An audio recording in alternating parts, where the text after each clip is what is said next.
사랑하는 성도 여러분, 2월 6일 월요일 새벽 만나에 오신 것을 주님의 이름으로 환영하고 축복합니다. 오늘 우리에게 주시는 하나님의 말씀 보겠습니다. 오늘 우리에게 주시는 하나님의 말씀은 룻기 2장 14절에서 23절까지의 말씀입니다. 룻기 2장 14절에서 23절까지의 말씀을 제가 봉독해 드리겠습니다. 식사할 때에 보아스가 룻에게 이르되 이리로 와서 떡을 먹으며 내 떡 조각을 초에 찍으라 하므로 룻이 곡식 베는 자 곁에 앉으니 그가 볶은 곡식을 주매 룻이 배불리 먹고 남았더라. 룻이 이삭을 주우러 일어날 때에 보아스가 자기 소년들에게 명령하여 이르되 그에게 곡식단 사이에서 줍게 하고 책망하지 말며 또 그를 위하여 곡식 다발에서 조금씩 뽑아 버려서 그에게 줍게 하고 꾸짖지 말라 하니라. 룻이 밭에서 저녁까지 줍고 그 주운 것을 떠니 보리가 한 에바쯤 되는지라. 그것을 가지고 성읍에 들어가서 시어머니에게 주운 것을 보이고 그가 배불리 먹고 남긴 것을 내어 시어머니에게 드리매 시어머니가 그에게 이르되 오늘 어디서 주었느냐 어디서 일을 하였느냐 너를 돌본 자에게 복이 있기를 원하노라. 룻이 누구에게 일했는지를 시어머니에게 알게 하여 이르되 오늘 일하게 한 사람의 이름은 보아스니이다 하는지라. 나오미가 자기 며느리에게 이르되 그가 여호와로부터 복받기를 원하노라. 그가 살아있는 자와 죽은 자에게 은혜를 베풀기를 그치지 아니하도다 하고 나오미가 또 그에게 이르되 그 사람은 우리와 가까우니 우리 기업을 물을 자 중에 하나이니라. 모압 여인 룻이 이르되 그가 내게 또 이르기를 내 추수를 다 마치기까지 너는 내 소년들에게 가까이 있으라 하더이다 하니 나오미가 며느리 룻에게 이르되 내 딸아 너는 그 소녀들과 함께 나가고 다른 밭에서 사람을 만나지 아니하는 것이 좋으니라 하는지라. 이에 룻이 보아스의 소녀들에게 가까이 있어서 보리추수와 밀추수를 마치기까지 이삭을 주우며 그의 시어머니와 함께 거주하니라. 아멘.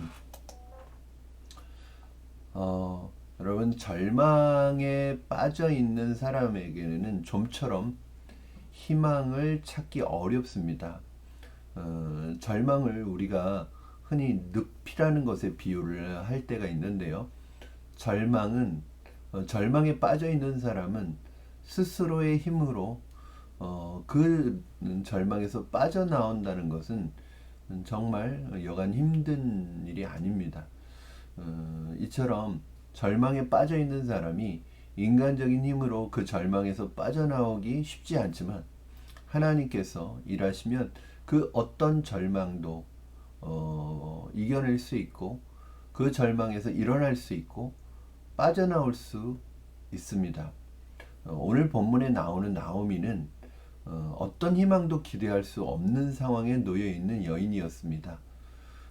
우리가 지난 시간에 살펴보았던 것처럼 나오미는 모든 재산을 다 잃었습니다.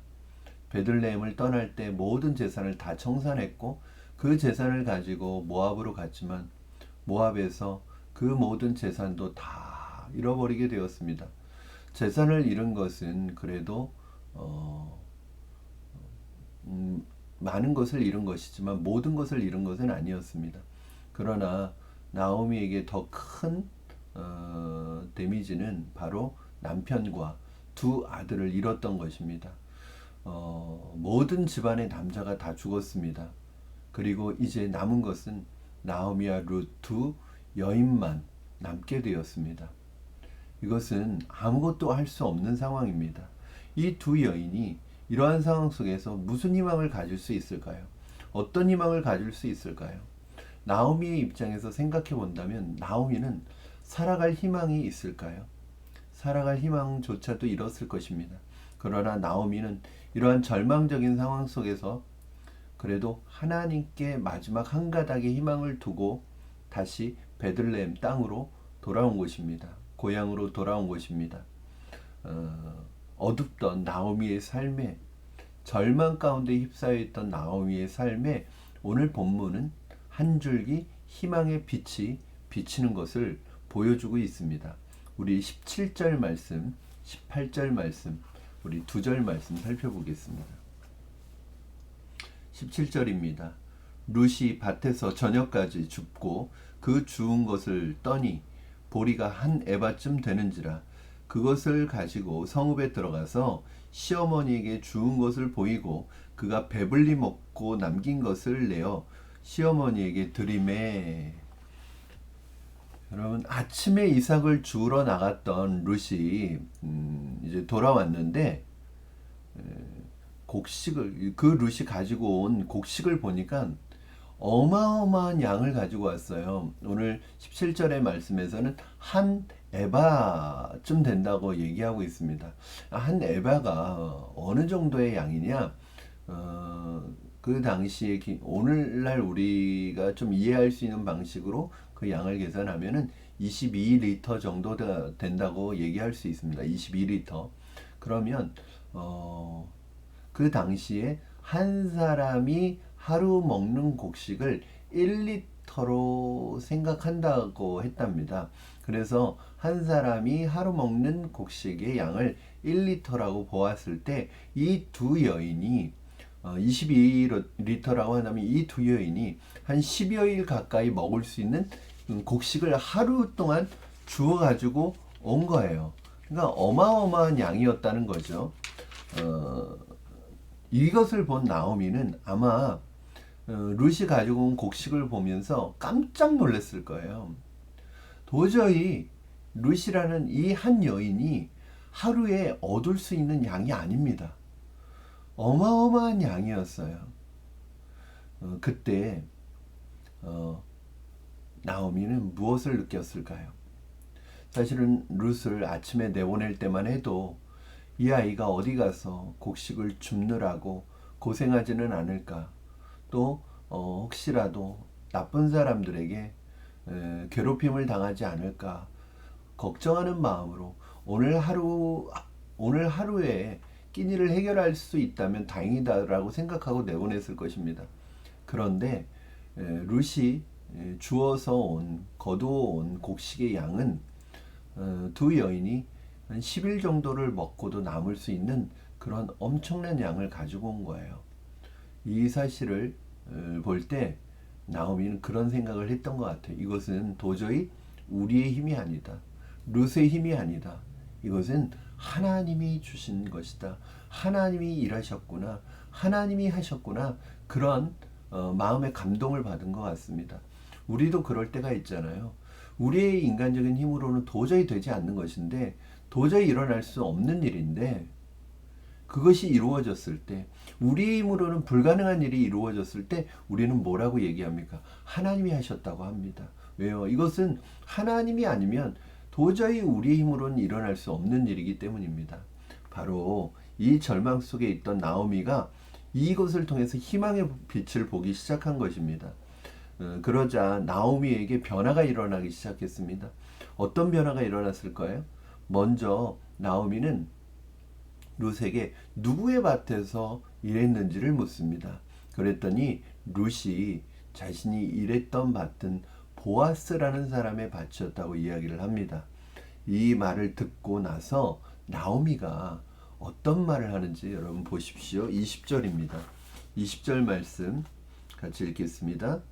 나오미가 자기 며느리에게 이르되 그가 여호와로부터 복받기를 원하노라. 그가 살아있는 자와 죽은 자에게 은혜 베풀기를 그치지 아니하는도다 하고, 나오미가 또 그에게 이르되 그 사람은 우리와 가까우니 우리 기업을 물을 자 중에 하나이니라 하니라. 여러분 보세요. 나오미의 언어를 보세요. 지금 나오미가 뭘 하고 있죠? 보아스를 축복하고 있죠. 축복의 언어가 쏟아져 나옵니다. 여러분, 절망의 언어를 쏟아내던 나오미의 입에서 축복의 언어가 쏟아져 나오고 있어요. 불과 얼마 전까지만 해도 나오미는 나를 나오미라고 부르지 마라. 나는 마라다. 여호와께서 나를 치셨다. 여호와께서 나를 징계하셨다. 여호와께서 나를 괴롭게 하셨다. 이렇게 고통의 언어를 쏟아내던 나오미가 하나 축복의 언어를 쏟아내기 시작하는 거예요. 이것이 나오미의 삶에 일어나는 결정적인 변화죠.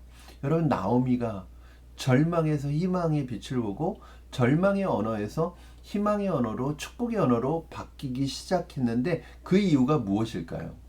바로 하나님의 은혜를 느꼈기 때문입니다. 하나님의 일하심을 느꼈기 때문입니다. 누구를 통해서? 보아스를 통해서 하나님이 나를 사랑하고 계시는구나, 하나님이 나를 기억하고 계시는구나, 하나님이 일하고 계시는구나 라는 사실을 느낀 거예요. 무엇을 통해서? 보아스의 인애와 자비를 통해서요.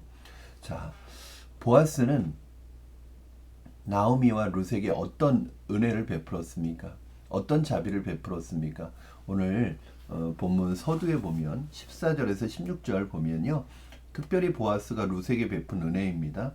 식사할 때에 보아스가 룻에게 이르되 이리로 와서 떡을 먹으며 내 떡 조각을 초에 찍으라 하므로 룻이 곡식 베는 자 곁에 앉으니 그가 볶은 곡식을 주매 룻이 배불리 먹고 남았더라. 룻이 이삭을 주러 일어날 때에 보아스가 자기 소년들에게 명령하여 이르되 그에게 곡식단 사이에서 줍게 하고 책망하지 말며 또 그를 위하여 곡식다발에서 조금씩 뽑아 버려서 그에게 줍게 하고 꾸짖지 말라고 그렇게 지시를 합니다. 무슨 말이에요? 즉 곡식을 줍도록 허락하였을 뿐만 아니라 전 식사까지 제공을 합니다. 그리고 배불리 먹을 수 있도록 해주었고요.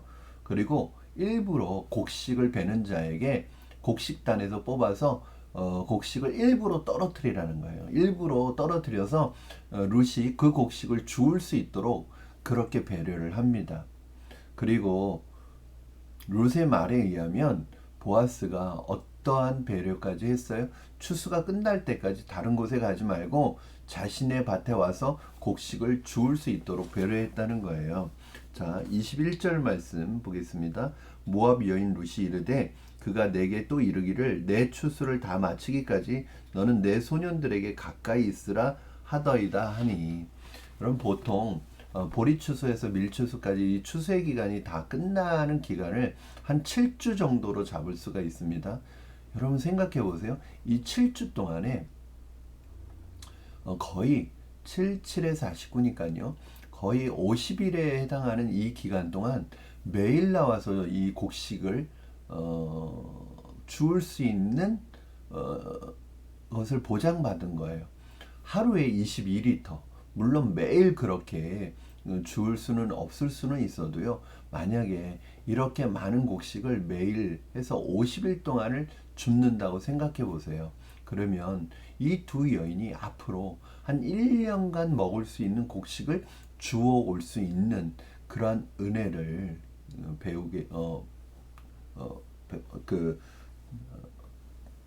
갖게 되는 것이죠. 그래서 나오미는 보아스의 이 자비로운 행동을 통해서 무엇을 느꼈을까요? 바로 하나님의 사랑을 느꼈습니다. 하나님의 은혜를 느끼고 있는 것입니다. 나오미가요, 20절 말씀에 보면요, 축복을 하잖아요. 보아스에게 축복을 하는데 사실은 보아스 이게 축복과 감사가 섞여 있는 거죠. 그런데 어느 부분에서 이게 보아스에게 하는 건지 하나님께 하는 건지 모를 말들이 있어요. 20절 말씀 보면요, 나오미가 자기 며느리에게 이르되 그가 여호와로부터 복받기를 원하노라. 여기서 그는 보아스겠죠. 그렇죠? 여호와로부터 복받기를 원하노라고 축복했으니까요. 그런데 그 다음에 그가 나오죠. 이 그가는 보아스일까요? 하나님일까요? 그가 살아있는 자와 죽은 자에게 은혜 베풀기를 그치지 아니하는도다 하고, 여기에서 그가 사실은 원문상에 봐도 확실히 누구인지를 알 수 없어요. 그래서 어떤 번역본에서는 보아스라고 번역하고요, 어떤 번역본에서는 하나님이라고 번역을 합니다. 이건 무슨 말일까요? 일부러 그렇게 말한 거죠. 누군지 알아볼 수 없게. 즉 나오미는요, 보아스의 인애로운 이 자비로운 그 행동을 통해서 그 보아스를 통해서 누구를 만나고 있는 거예요?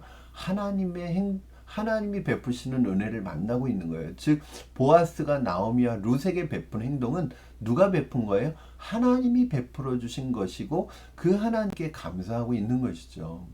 그렇습니다, 여러분. 우리는 여기서 굉장히 중요한 것을 보게 되는데요. 나오미는 보아스의 행동을 통해 하나님을 만나고 있는 것입니다. 그렇습니다. 우리가 누군가에게 베푼 자비와 인애를 통해서 그 사람은 우리의 모습과 우리의 행동을 통해서 누구를 만나는 거예요? 하나님을 만나고 하나님의 사랑을 느끼고 하나님의 은혜를 느끼는 것입니다. 저와 여러분이 보아스처럼 하나님의 은혜의 도구, 은혜의 통로가 되기를 주님의 이름으로 축복합니다. 사랑하는 여러분, 우리가 예수님의 이름으로 주님의 이름으로 베푸는 자비와 은혜와 인애와 이런 배려는 결국 그것을 받는 사람에게 하나님의 은혜와 하나님의 사랑을 느끼게 한다는 사실입니다. 저는 보아스의 이 모습이 바로 하나님의 모습이라고 생각합니다. 보아스가 룻을 생각하는 이 마음이 바로 하나님이 나오미와 룻을 생각하는 마음이라고 생각합니다. 사랑하는 성도 여러분, 여러분 곁에, 여러분 주위에 있는 누군가가 여러분의 인애와 자비로운 행동을 통해서 하나님을 만날 수 있게 되기를 주님의 이름으로 축원합니다.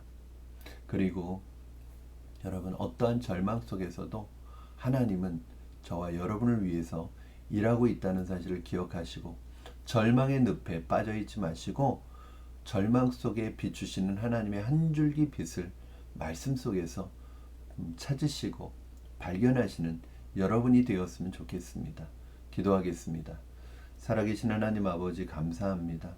오늘 말씀을 통해서 인간적인 절망 속에 우리의 힘으로는 일어날 수 없지만 하나님은 우리를 일으켜 주시고 새롭게 하시고 우리를 벗어나게 하시는 하나님이심을 믿습니다. 하나님, 어떠한 절망 속에서도 일어나게 하여 주시옵소서. 하나님의 말씀 속에서 그 빛을 발견하게 하여 주시옵소서. 또 하나님 보아스처럼 나오미가 보아스의 인애와 자비로운 행동을 통해서 하나님을 느끼고 하나님의 사랑과 은혜를 느꼈던 것처럼 우리가 누군가에게 절망 속에 있는 누군가에게 베푼 우리의 은혜로운 행동과 자비로운 행동과 선한 행동이 그 사람이 하나님을 만나는 통로가 되게 하시고 우리의 그런 행동을 통해서 그 누군가가 하나님을 만날 수 있도록 우리를 은혜의 도구, 축복의 도구로 사용하여 주시옵소서. 감사를 드리며 예수님의 이름으로 기도하옵나이다. 아멘. 사랑하는 성도 여러분, 오늘 하루도 여러분 은혜의 통로가 되기를 주님의 이름으로 축원합니다. 여러분 어떠한 절망에 또 무릎 꿇지 마시고 절망 속에 포기하지 마시고 여러분의 삶에 하나님의 희망의 빛이 비춰지고 있다는 걸 기억하시고 그 하나님의 은혜의 빛을 발견하고 다시 일어서시기를 주님의 이름으로 축원합니다. 오늘 하루도 은혜 가운데 승리하십시오, 여러분. 우리 내일 화요일 새벽 만난 시간에 다시 룻기의 말씀을 가지고 여러분 찾아뵙도록 하겠습니다. 사랑하고 축복합니다.